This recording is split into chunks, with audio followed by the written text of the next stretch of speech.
Jesus speaks about Israel, religious leaders, teachings, revival, Ron Wyatt, and the Ark of the Covenant. December 14th, 2015. Message from Jesus through Sister Claire, spoken by Jackie. Claire began. The Lord is with us in a marvelous way, heart dwellers. The past 2 days I've been utterly captivated by the discoveries of an amateur archaeologist. The Lord has chosen the foolish people of the world to confound the wise. His name is Ron Wyatt Archaeological Research. I prayed about this, and the Lord confirmed that he was indeed telling the truth. We are to know one another by the Spirit. He claims to have found the Ark of the Covenant beneath the very place the Lord was crucified, and that the earthquake split the rock and the stone covering to the box holding the ark, and his blood stained the crack in the rock and landed directly on the mercy seat, where Jeremiah had hidden the ark before Nebuchadnezzar conquered Jerusalem. I could hardly sleep after I watched Ron Wyatt's research. His whole heart was to prove that the Bible was true. When I came into prayer this morning, one of the first things the Lord spoke was, "All those things you are longing to see, all of them we shall visit together. How would you like that?" I'd absolutely love it. I'm so touched by your interest and discernment. He, Ron Wyatt, was a holy and dedicated man, not a spark of self-interest. He too was under the anvil of correction many times. He humbled himself before me, Claire. He repented for moments of vainglory. I rewarded his dedication and his whole life's work with this crowning achievement, because his heart was totally for me, and he sought my will before doing anything. There are those who lifted themselves up to denounce him, like the ones that oppose you. Concocting lies, they seek to undermine what I did through this man. Yet someday all will be proven. I'm a rewarder of those who diligently seek me.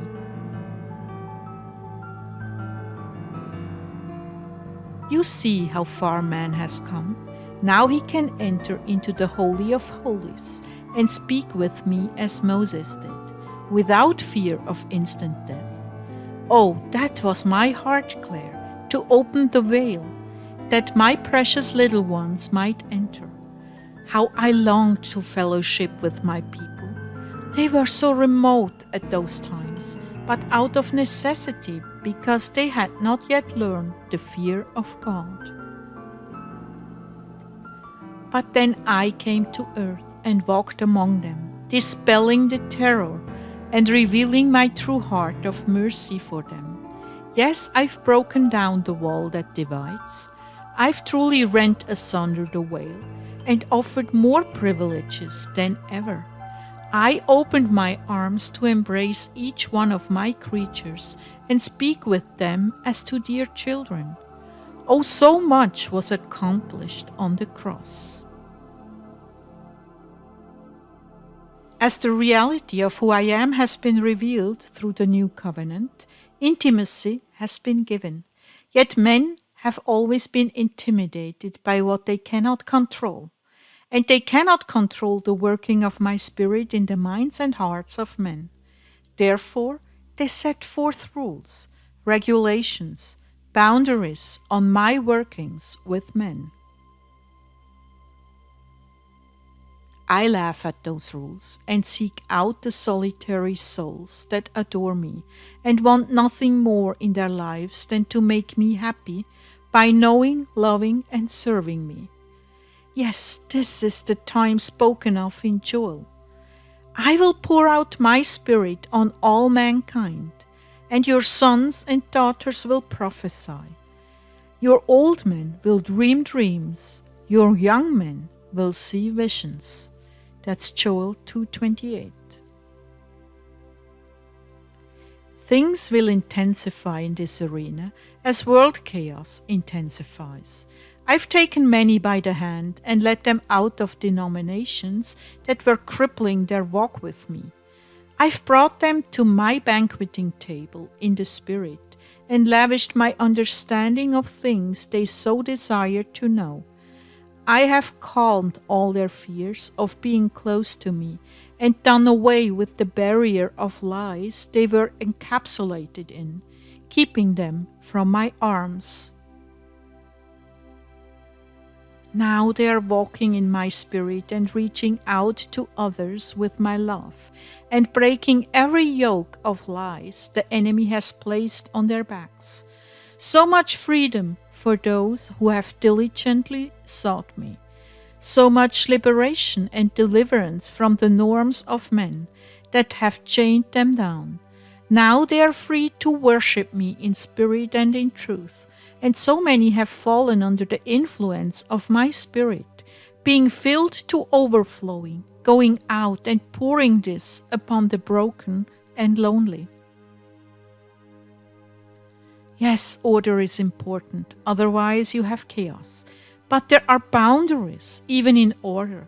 One must not compromise the conscience of another soul or oppress them. The line is fine and difficult to balance, because discernment is not keen in many places. People are condemned and silenced because discernment fails. In these days, before my coming, I am turning loose an unprecedented number of true believers, that they may have my mind and not the mind of men.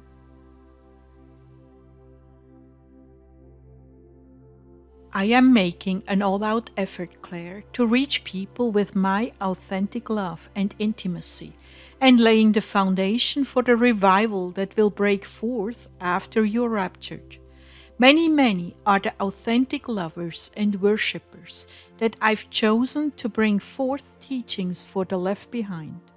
They lament now the small number they reach, not realizing what is about to break forth in the near future. At that time, the knowledge of me will far surpass the boundaries religious leaders have set out. Oh Jesus, I heard a rabbi say that it was absurd that the woman, scantily clad in red, could immediately enter heaven after she repented. I couldn't believe my ears. Beloved, this is why the leaders missed me. They were so stuck on the laws, with its external trappings, they could not recognize the heart of the law. They felt they had spent a lifetime living by the rules, and surely they deserved heaven. And some repenting harlot that slept around and made a living by immorality could never ever conceivably be pardoned in one moment and enter heaven the next. What they are missing is my atoning sacrifice. It's not by sheep, nor goats, nor their good works. It is by my blood, an atrocious and unspeakably foul thing to them. But this is what atones for and allows access to the Holy of Holies. Yes, the idea of eating my flesh and drinking my blood was the most noxious thing they could imagine. But when the mercy seat is shown with my blood upon it, their confusion will be turned to incredulity. Some will renounce it as a prank. Others will be deeply smitten, falling on their faces in utter brokenness for having slandered all these years.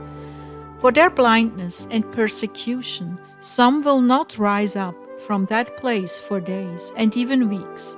So troubling will this discovery be to them, and so deeply repentant. Yes, my people are stubborn, but once they know the truth, they will be stubborn for truth. And thousands will be martyred, dying happily for my name's sake. I've sent them confirmations because I love them, because some of them have been very diligent. Yes, in the young man, yes, in the highly respected rabbi, who is now with me. Yes, in the Ark of the Covenant. Yes, yes, endless confirmations will I shower upon them.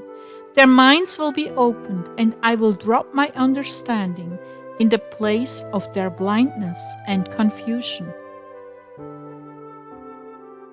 Oh, how wonderful it will be to see my people repenting and turning around 180 degrees back to me. Oh, how comforting, glorious indeed will be their genuine contrition when they return to me, and then they will rise up into the teachings I've left behind for them, plus the many new revelations and understandings as they make connections between the old and the new covenants. What a glorious time this will be, the fulfillment of all their dreams. Finally, they will have their Messiah.